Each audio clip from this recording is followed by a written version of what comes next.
You could have a winning piece of content that has so much potential to bring you new leads, but only one mistake made inside of the ads manager can make everything go south.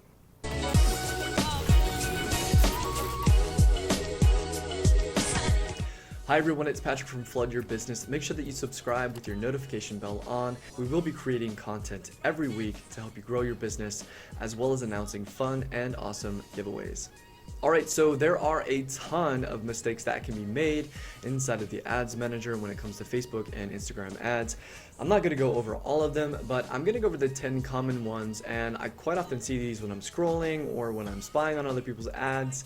So we're going to go one by one, and I'm not going to list them in terms of importance, but what I am going to do is list them in order of how you would actually set up a campaign in a linear fashion.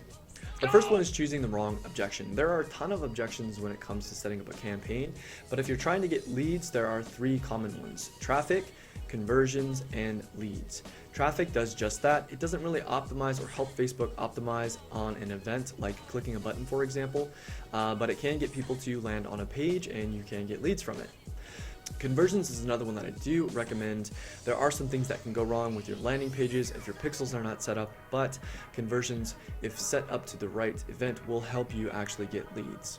The last one is lead forms that I do recommend. This one will help you get leads at a higher volume. However, the quality can kind of go back and forth based off the fact that there is lead amnesia, people opt in real fast, and also sometimes their information is a little outdated and it's actually not up to date. The next one is choosing the wrong budget optimization. Not choosing a daily budget or putting your spend on a schedule can often mess up your reach and also affect your campaign negatively. Daily budget really depends, but if you're running ads for a local business, I usually say $10 per piece of creative, and you should know what your cost per lead is, your target cost per lead. If that content goes over that cost per lead, then you obviously want to shut that ad down. The next mistake, number 3, is targeting. Quite often people target way outside of their range, and they're targeting either a different country, or maybe they're doing a local service and they're targeting another state. So make sure that your targeting is in a reasonable radius in which somebody would travel to you if you are doing a local campaign. The next mistake that I see is stacking too many interests. People think they're being very clever when they start to go deep with, what is my target audience, what's the avatar that they have, like what do they watch, what do they read. You don't really know what's going to work if you're actually stacking too many interests. So start broad. If you want to add interest, add them one at a time. If that audience is a proven audience that's getting you a low cost per lead, then it's time to actually stack them on top of each other. Placements is another mistake that people make. This is number 5. Generally, if you have too many placements when it comes to a local ad, it may not work. And if you don't have enough placements with a larger audience, that can also stop Facebook from finding and optimizing inside of the algorithm. Number 6 is cost control. You don't want to be doing that. You just want to know what your actual cost per lead is and manually take a look at that. If it goes over, you can choose to let it run or turn it down at that point.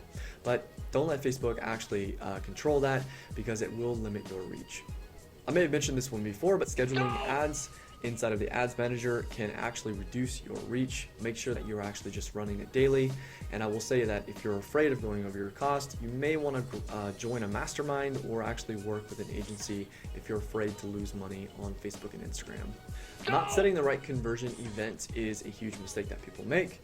You want to make sure that you're setting it for a lead and it's set up on the right page with your pixel. Now, if you're running lead forms, obviously this isn't something that you have to worry about, because with lead forms, it's native inside of the program. Number 9 is setting the wrong attribution window. It should be set to 7-day click. This can depend on the ad that you're running. However, if you don't get 50 conversions inside of Facebook, quite often it's not going to optimize and find your ideal lead over time, and your cost is going to be high. And what can also happen is your ads will not leave the learning phase. So these are both problems that you do not want. So by giving it 7 days of data, hopefully that you can get those 50 conversions and get enough information for Facebook to work off of. And number 10 is boring or confusing content.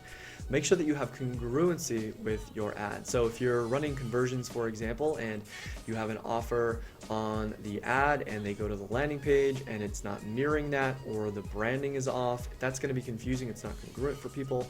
They're going to be a lot less likely to give you their information or take whatever action and event that you want them to take. Boring creative can be one of those things, and quite often when we have somebody who is a business owner who's talking about their service, maybe they're geeking out over something, or maybe they're interested in something about their service that perhaps people aren't, or maybe they're saying it in such a way that's, not snappy, it doesn't sizzle when they're writing their content, or their creative is just like not very interesting. If your creative is exciting, you're going to get a lot more leads. So, ask friends or ask clients to take a look at your content and give you their actual real opinion. And again, if it's boring, then you're going to be broke. Because there are so many mistakes to be made inside of Facebook and Instagram, it's really important that you look at all of these key principles. Because like I said before, you possibly can have a winning piece of creative, but because you haven't set things up right, you haven't given Facebook and the algorithm a chance to actually find your ideal lead. Alright, that's it for now. Make sure that you subscribe with your notification bell on. We will be dropping content every week to help you grow your business and announcing fun and awesome giveaways.